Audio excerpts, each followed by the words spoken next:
Assalamu alaikum dear students, welcome to my YouTube channel The Expert Mathematician. I am your teacher Fizan Ahmed. In this video I will teach mathematics class 11th first year mathematics का हमने chapter 9 शुरू किया हुआ है जो कि आपका ट्रिग्नोमेट्रिक्स section का पहला चैप्टर है। उसकी एक्सरसाइज 9.3 के हमने 4 क्वेश्चन कर लिए थे। अब नेक्स्ट जो है हम 5 और 6 को करेंगे। 5 और 6 क्वेश्चन को करने से पहले हमें पहले उसके कॉन्सेप्ट को पता होना चाहिए।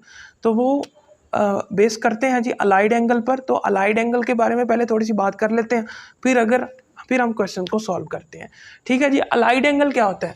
अलाइड एंगल के लिए सिर्फ आपको दो बातों का ख्याल होना चाहिए। अलाइड एंगल का क्या होता है जी? क्वाड्रेंटल एंगल में, बेसिक क्वाड्रेंटल एंगल में, और हम उसके अंदर कुछ स्टैंडर्ड पोजीशन को ऐड करते हैं तो वो जो एंगल की पोजीशन बनती है वो अलाइड एंगल की पोजीशन होती है। और वो क्या होता है जी? वो हम किसी भी एक एंगल को स्प्लिट करते हैं, किसी भी एक एंगल को हम स्प्लिट करते हैं, कोई भी एंगल है उसको हम स्प्लिट करते हैं क्वाड्रेंटल एंगल में,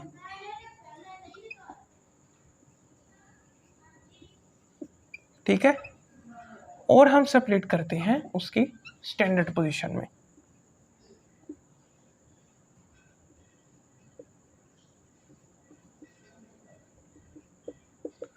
ठीक है। अच्छा, मैं बताता चलूं कि क्वाड्रेंटल एंगल क्या होते हैं। फिर से रिमाइंड करा रहा हूं, 0, 90, 180, 270 और ये 360।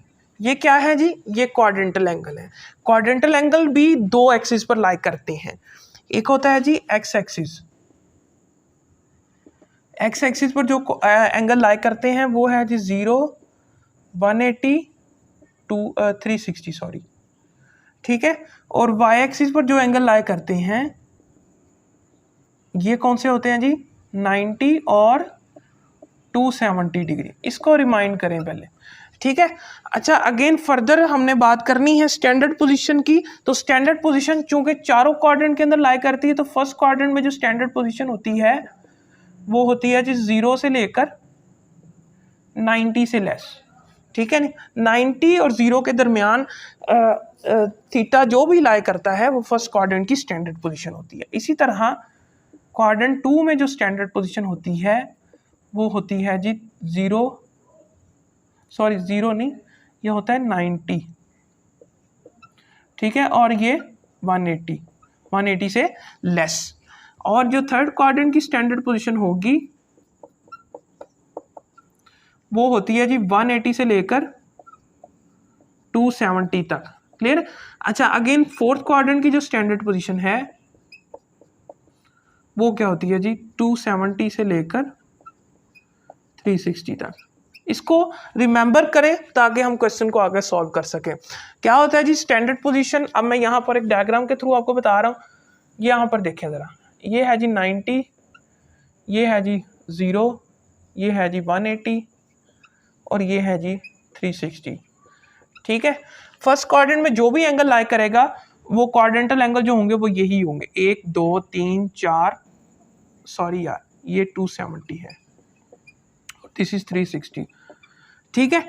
अच्छा, ये 5 एंगल हैं, 0, 90, 180, 270, 360। अब इनके दरमियान ये फर्स्ट क्वाड्रेंट है, ये सेकंड है, ये थर्ड है और दिस इज फोर्थ क्वाड्रेंट है, ठीक है। अब फर्स्ट क्वाड्रेंट में जो भी एंगल लाई करेगा वो 0 से बड़ा होगा और 90 से छोटा होगा, यानी कि यहाँ पर मान लेते हैं कोई एंगल लाई कर रहा है, ठीक है। इसी तरह यहाँ पर जो एंगल लाई करेगा वो क्या होगा जी? वो यहाँ से होगा, ठीक है, और इनके दरमियान लाई करेगा। इसी तरह यहाँ पर जो एंगल लाई करेगा वो यहाँ से होगा, ठीक है। उसके अलावा यहाँ पर जो एंगल लाई करेगा वो इसकी स्टैंडर्ड पोजीशन होगी। तो क्या है स्टैंडर्ड पोजीशन? क्या होती है? फर्स्ट क्वाड्रेंट में के दरमियान जो भी एंगल लाई करता है वो उसकी स्टैंडर्ड पोजीशन होती है। मैंने पहले आपको बता चुका हूँ। ये चीज़ें हमारी यहाँ पर यूज़ होनी है क्वेश्चन के अंदर, ताकि इसी वजह से आपको यहाँ पर रिमाइंड कराना। तो अलाइड एंगल क्या हमने पढ़ा कि ऐसा एंगल जो कि एक एंगल को दो हिस्सों में तकसीम करे। एक होगा quadrantal angle and second one is standard position. अब क्वाड्रेंटल एंगल का आपके पास अगर रोटेशन डबल हो जाए, अगर रोटेशन nth रोटेशन में आ जाए तो हम क्या करते हैं जी, हम उस क्वाड्रेंटल एंगल्स का साथ हम कुछ इंटीजर मल्टीपल करवा देते हैं। तो वो इंटीजर मल्टीपल से कोई फ़र्क नहीं पड़ता, बस सिर्फ आपकी स्टैंडर्ड क्वाड्रेंटल एंगल्स को आपका होना चाहिए, क्वाड्रेंटल एंगल होना चाहिए। तो अब यहाँ पर हम एक एग्जांपल लेते हैं, यानी कि मान लेते हैं हम एक एग्जांपल यहाँ पर देखते हैं 420 अगर है, 420 चूंकि आपकी एक रोटेशन से बाहर चला जाता है। एक रोटेशन क्या होती है आपकी, यही है ना 360। अब इस रोटेशन से बाहर चला गया 420, यानी कि सेकंड रोटेशन के अंदर आ गया। तो 420 क्या होगा जी, 360 के अंदर अगर अगेन 60 ऐड करते हैं तो ये 420 की पोजीशन आ गई है।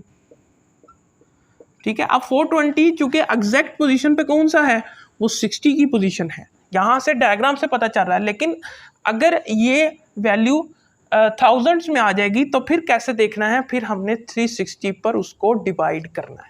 360 पर क्या करना है, डिवाइड करना है, क्योंकि जो रिमाइंडर आएगा वो हमारा स्टैंडर्ड पोजीशन वाला एंगल होगा। देखिए यहाँ पर 420 टोटल एंगल है, इसको 360 पर क्या करेंगे, डिवाइड करेंगे। 360 1 जार 360, जो हमारे पास यहाँ पर 60 बचा है, दिस इज अ रिमाइंडर और दिस इज आल्सो द आपकी स्टैंडर्ड पोजीशन है।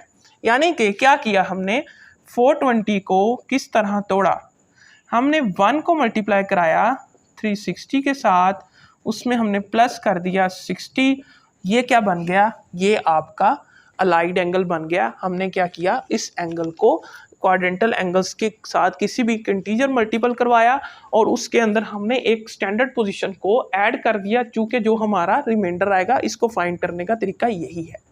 फिर अच्छा, अब आगे एक और एग्जांपल लेते हैं 2470, मान लो 2470, इसको क्या करना है, 2470 को अंदर रखना है जी, 360 पर उसको डिवाइड करना है। तो 366 आर होता है 2160 डिग्री। ठीक है, अच्छा अब 0 0 तो 0 हो जाएगा, 7 में 6 निकाले कितना हो जाएगा आपके पास, आई थिंक मेरा ख्याल है इसको मल्टीप्लाई करके देख लेते ताकि कोई डाउट ना रहे। 6 0 6 6 आर 36, 6 18 और 3 हो गया 21। क्लियर है जी, मेरा तुक्का ठीक लग गया। अच्छा 0 0 0, 7 में 6 निकाले कितने बचते हैं 1। ठीक है, उसके बाद 4 में से आपने क्या निकालने हैं 1, तो ये क्या बचा जी 3 10 बचे जी आपके पास, क्या बचे जी 310 बचे आपके पास, कितने बचे 310। तो 310 इज द रिमाइंडर, ये कौन सी वैल्यू है आपकी, ये रिमाइंडर है और ये आपकी स्टैंडर्ड पोजीशन है, चूंकि वो 4th क्वाड्रेंट में लाई कर रही है। क्लियर।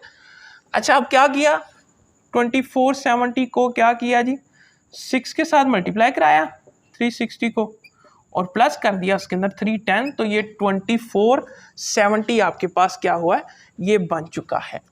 क्लियर है।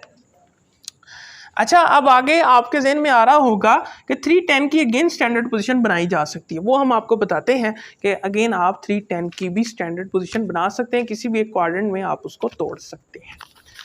अच्छा यहाँ तक क्लियर हुआ, इसको रेज कर दूं, इसको नोट कर लो, इंपॉर्टेंट इंफॉर्मेशन है। आगे अब क्वाड्रेंटल एंगल्स, अलाइड एंगल के अंदर हमने सिर्फ अब आगे 2 चीज़ें देखनी है। ठीक है, अलाइड एंगल में सिर्फ हमने अब 2 चीज़ें देखनी है, 2 केस हैं अलाइड एंगल में। Allied angle has 2 cases, case 1 को भी डिस्कस कर रहे हैं।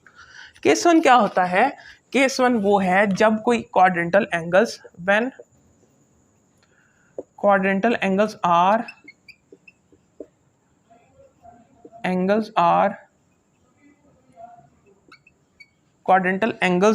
lies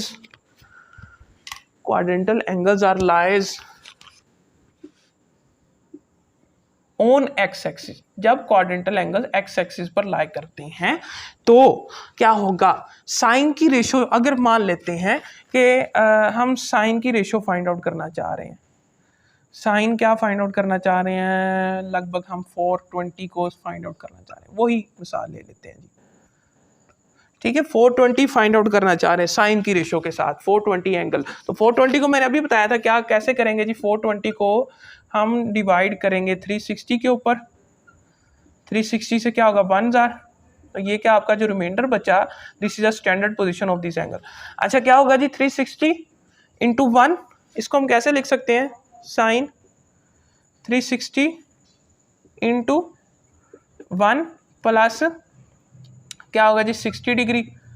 तो देखो यहाँ पर जो 360 आ गया है, अगर यहाँ पर एंगल कौन सा आ गया 360 कौन सा एंगल है जो कि एक्स एक्सिस पर लाई करता है।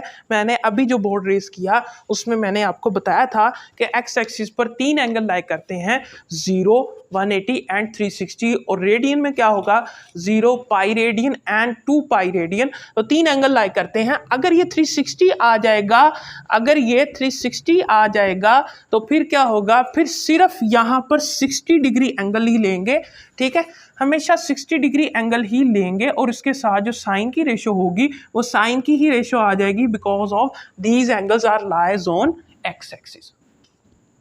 क्लियर है। अच्छा अब ये यानी कि sine 420 is equal to sine 60, इसकी वैल्यू और इसकी वैल्यू सेम है। आपको मैंने डायग्राम से भी समझाया था कि अगर एक रोटेशन को कंप्लीट करते हैं तो वो 360 है, अगेन जब हम एक रोटेशन अगेन आगे जाएंगे तो ये 420 की रोटेशन हो जाएगी टोटल। तो इसकी अगर एक्चुअल पोजीशन देखो तो ये फर्स्ट क्वाड्रेंट में है, बट ये दूसरी रोटेशन है, लेकिन वैल्यू इस पोजीशन के ऊपर साइन की सेम आएगी, 60 डिग्री की आंसर होगा इसके ऊपर। तो साइन 60 कितना होता है, बोलो सारे, √3/2। ओके क्लियर हो गया। अगर नहीं समझ आई तो दोबारा वीडियो को रिवाइंड कर लो, पीछे उसको समझ लो दोबारा। मैं इसको रेज कर रहा हूँ। केस 1 हमने देखा कि जब भी हमने एंगल को तोड़ा वो क्या होगा, अगर वो एक्स एक्सिस के ऊपर लाई कर रहा होगा तो फिर उसके साथ आपकी साइन की रेशो या कोस की रेशो या टैन की रेशो वो चेंज नहीं होगी, वही वैल्यू होगी, बिकॉज ऑफ यहाँ आप डायग्राम से भी देख सकते हैं ये 60 डिग्री है, उसी पोजीशन के ऊपर साइन की वैल्यू सेम देगा। अब ना हम इस केस 1 के लिहाज से हम एक और एग्जाम्पल को देख लेते हैं जो कि हमारी फर्स्ट रोटेशन के अंदर ही आ रही होगी स्टैंडर्ड पोजीशन। अच्छा अब क्या बात कर लो जी 240 की, 240 की। अच्छा 240 चले रहने देते, 240 चले कर लें, चले 240 कर लें। 240 केस 1 के लिहाज से 240, इसमें सिर्फ हमने एक्स एक्सिस में तोड़ना है। इस केस 1 में सिर्फ हमने एक्स एक्सिस में देखना है, इसके ऊपर साइन कोस टैन कोई रेशियो पर फर्क नहीं पड़ेगा। अच्छा भी देखो, मैं कह देता हूँ साइन 240 कोस 240, ये दो हमने निकाल ली, ठीक है, कोस 240 साइन 240, इसको हमने निकालना है। हम एक्चुअल इसकी वैल्यू भी याद कर सकते हैं, हमने टेबल में अभी पढ़ा है, तो वैल्यू क्या होती है 240 की 270 की हमने याद की हुई, हम इसकी वैल्यू भी याद कर सकते हैं। लेकिन अगर हम वैल्यू ना याद करें, हम अलाइड एंगल के थ्रू वैल्यू को लिखना चाहें, अलाइड एंगल के थ्रू सोल्व करना चाहें, तो फिर क्या करेंगे, हम इसको दो हिस्सों में तकसीम कर सकते हैं।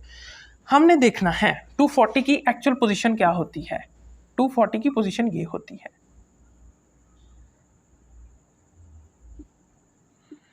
ये कौन सा है, ये 180 है, ये कौन सा है, ये 270 है। क्लियर है, ये 180 है, ये 270 है। अच्छा मैंने क्या कहा कि एक अलाइड एंगल और एक स्टैंडर्ड पोजीशन को प्लस करोगे तब भी सवाल सोल्व हो जाएगा। अब इसके आसपास कौन से अलाइड एंगल आ रहे हैं, 180 आ रहा है और 270 आ रहा है, किसी में भी तोड़ लो। हम क्योंकि पहला केस डिस्कस कर रहे हैं, 270 का भी मैंने बताया नहीं क्या होगा, तो 180 को हम 180 में इसको सॉल्व करेंगे। तो 180 में जब हम इसको सॉल्व करेंगे तो फिर क्या होगा, देखें यहां पर साइन 180 प्लस कितना हो गया 60, तो ये 240 बन चुका है। 180 प्लस 60 कितना बन गया, 240 बन गया। क्लियर है। अच्छा भाई यहां पर देखो, यहां पर देखो भाई, यहां पर देखो कि हमारे पास क्या होना है, हमारे पास हमेशा एंगल कौन सा आना है, स्टैंडर्ड पोजीशन वाला, वो क्या होगा 60 डिग्री। इसके साथ रेशो कौन सी आएगी, अगर ये एंगल एक्स एक्सिस पर लाई कर रहा है तो रेशो चेंज नहीं होगी, रेशो क्या आएगी हमेशा 60, साइन 60 ही आ जाएगा। क्या आएगा जी, साइन 60, साइन 60 डिग्री। इसको चेक कर लो, ठीक है। अच्छा अब साइन 60 आ गया है। क्या आ गया जी? साइन 60। अब मैंने यहाँ पर एक चीज़ ये बताई थी कि वहाँ पर तो हमने देखा था कि 420 जो है फर्स्ट क्वाड्रेंट में, तो उसमें सारे पॉजिटिव थे। एक चीज़ और यहाँ पर देखनी है आपने कि ये जो साइन है ये साइन 240 है, टोटल 240 बना है ना, तो 240 पर साइन की कौन सी वैल्यू होती है? तो साइन क्योंकि थर्ड क्वाड्रेंट में साइन नेगेटिव होता है, तो नेगेटिव होने की वजह से जो यहाँ पर साइन होगा वो इसके साथ लग जाएगा। यहाँ पर क्या साइन है? नेगेटिव आ रहा है, तो इसके साथ नेगेटिव साइन लग जाएगा। वहां पर मैंने पॉजिटिव क्यों नहीं लगाया था? क्योंकि वो फर्स्ट क्वाड्रेंट आ रहा था, 420 है, फर्स्ट क्वाड्रेंट है, फर्स्ट में सारे पॉजिटिव है, तो साइन भी वहां पर क्या था? पॉजिटिव था। अब यहाँ पर चूंकि साइन थर्ड क्वाड्रेंट में चला गया, तो थर्ड के ऊपर आपकी वैल्यू जो है वो साइन की नेगेटिव होती है, लेस देन 0 होती है, sine theta is less than 0, और यहाँ पर उसका नेगेटिव साइन आ जाएगा। अब जो इसकी टोटल वैल्यू है ये होती है नेगेटिव √3/2। ये नेगेटिव इसके साथ आ गया, साइन 60 √3/2, यानी कि साइन 240 जो है ये अलाइड एंगल के लिहाज से माइनस साइन 60 डिग्री के इक्वल होता है, और जो इसकी वैल्यू होती है वो -√3/2 होती है। क्लियर हो गया? अब हमने दो एग्जांपल देख ली यहाँ पर फर्स्ट केस के लिहाज से। अब हम सेकंड केस को डिस्कस करने वाले हैं। ध्यान से देखना, सेकंड केस जो है वो थोड़ा सा आपके लिए डिफिकल्ट हो सकता है लेकिन आसान है, इसको ज़रा ध्यान से समझो। केस 2 जो है वो एंगल लेने हैं, वो हमने वो क्वाड्रेंटल एंगल लेने हैं जो कि वाई एक्सिस पर लाई करते हैं, और वो एंगल कौन से हैं? 90 और 270, दो एंगल है सिर्फ। ठीक है, अगर हम किसी भी अलाइड एंगल को दो एंगल में तोड़ते हैं, वाई एक्सिस वाले क्वाड्रेंटल एंगल में तोड़ते हैं और इसकी कोई स्टैंडर्ड पोजीशन और ले लेते हैं, तो फिर उसका आंसर जो होगा उसकी रेशियो में फर्क आएगा। यानी अगर मान लो कि साइन में वैल्यू दी हुई है, साइन में कुछ एंगल थीटा दिया हुआ है, तो ये इंटरचेंज हो जाएगा। थीटा रहने दो, साइन रेशो लिखो। साइन में कोई रेशो दी हुई है तो ये चेंज हो जाएगी कॉस में, जब एंगल आपने वाई एक्सिस पर लेना है। व्हेन क्वाड्रेंटल एंगल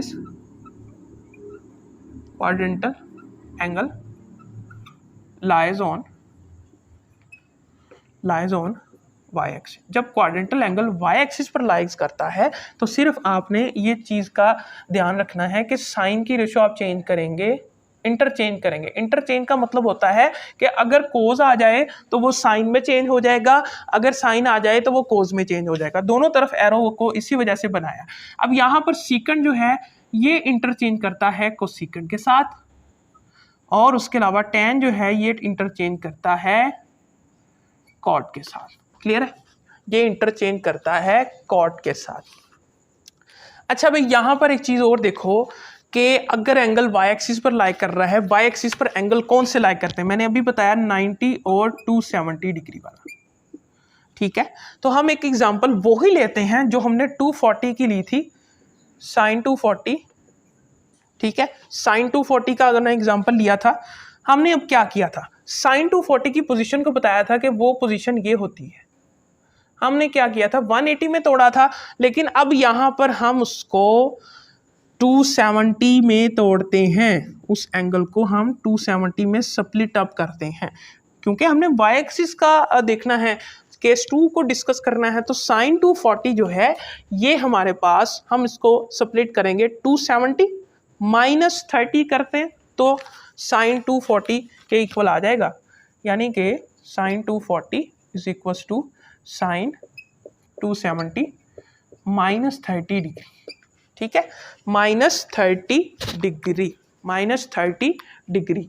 तो ये टोटल कितना हो जाएगा? ये भी 240 ही हो जाएगा। अब हमने क्या कहा था? हमने कहा हुआ है कि हमेशा जो आपकी स्टैंडर्ड पोजीशन है वही एंगल आएगा थीटा, और जो साइन की रेशो है वो डिपेंड करती है ये क्वाड्रेंटल एंगल पर। अगर क्वाड्रेंटल एंगल आपका 90 है या 270 है तो साइन किस में चेंज होगा? कॉज में चेंज होगा। इंटरचेंज किस में होगा? कॉज में इंटरचेंज होगा। तो कॉज का इंटरचेंज यहां पर लिख दो, और लास्ट पर थर्ड स्टेप क्या है, आपने उसका साइन को नहीं बोलना, उसके जो पॉजिटिव या नेगेटिव साइन है उसको नहीं बोलना। साइन 240 किस में लाई कर रहा है, थर्ड के अंदर। थर्ड में साइन की वैल्यू क्या होती है, नेगेटिव होती है, तो इसके साथ कौन सा साइन आएगा, इसके साथ नेगेटिव साइन आएगा। तो देखो नेगेटिव ये आ गया।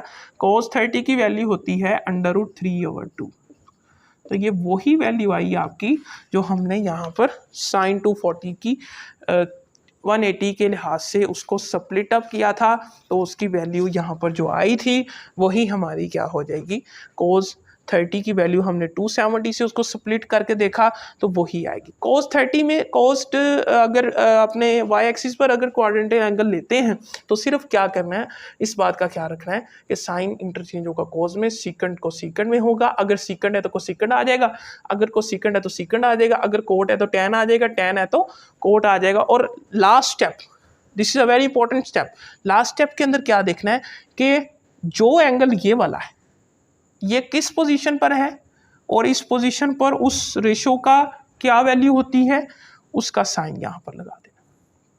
क्लियर है। अब ये दो केस हमने यहाँ पर डिस्कस किए जिसके अंदर हमने क्वाड्रेंटल एंगल को डिटेल में डिस्कस किया था। अब इससे नेक्स्ट वीडियो के अंदर हम क्वेश्चन नंबर 5 और 6 को डिस्कस करेंगे। आई होप आपको ये समझ आया होगा।